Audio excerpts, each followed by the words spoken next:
एक अंगुल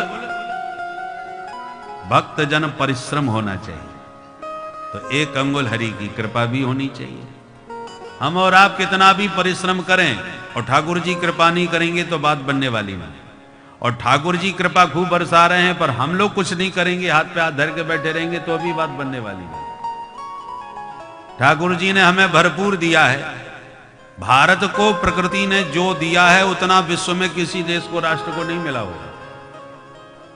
किसी के राष्ट्र में हमेशा 12 मास सर्दी ही पड़ती रहती है, बेचारे धूप के लिए तरसते रहते हैं, तो कोई गर्मी में ही झुलसते रहते हैं, कोई बरसात से ही परेशान रहते हैं। हमारे यहाँ तो सभी ऋतुएं समय समय पर आकर के आनंद देती हैं। 6 ऋतुएं हैं इस देश में, और हर मौसम में हर मौसम का आनंद ले सकते हैं आप। सर्दी बहुत पड़ रही है, मुंबई कलकत्ता चले जाओ, महाराज पंखा चलाने पड़ेंगे, वहां सर्दी का कोई काम नहीं। गर्मी भयंकर पड़ रही है, मसूरी शिमला चले जाओ, 32 ही बजे जाएगी। गर्मियों में भी सर्दी का एहसास और सर्दियों में भी गर्मी का एहसास।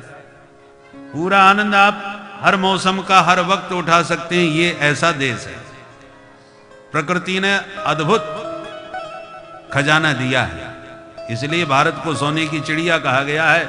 इसलिए विदेशियों की दृष्टि इस पर अड़ी रहती है, इसलिए इस पर आक्रमण होते हैं। आज तक भारत ने कभी किसी के ऊपर आक्रमण नहीं किया, पर भारत पर हजारों आक्रमण हुए। अरे आक्रमण कौन करता है? जो लुटेरे होते हैं, जिनके पास खाने के दाने ना हो, वही तो लूटपाट करेंगे। हमारे यहां तो भरपूर खजाना है, हमें किसी को लूटने की जरूरत कहां है। लुटेरे तो हमारे पास आते हैं लूटने के लिए। इसलिए भारत के पास भरपूर खजाना है। सारी दुनिया ने इसको लूटा है, फिर भी खजाने में कमी नहीं है। आज भी हमारा दक्षिण भारत के मंदिरों में इतना खजाना निकलता है कि सरकार की आंख चौंध जाती है। तो ऐसा सुसंपन्न राष्ट्र है ये।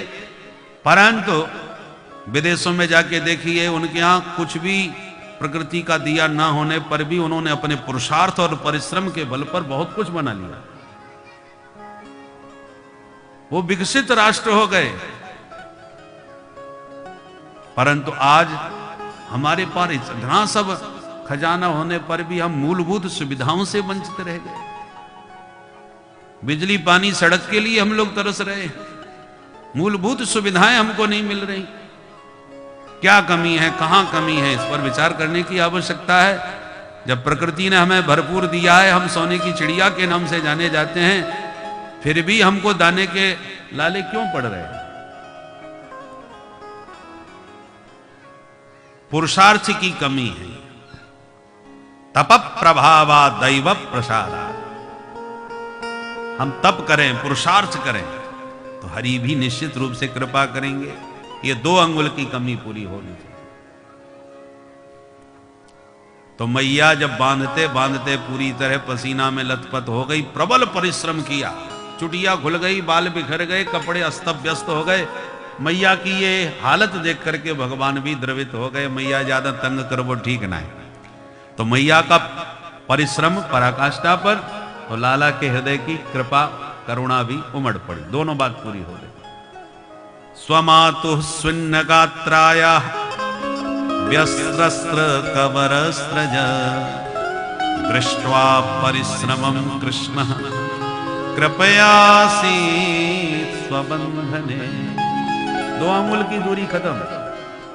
दृष्ट्वा परिश्रमं, तो कृपयासी।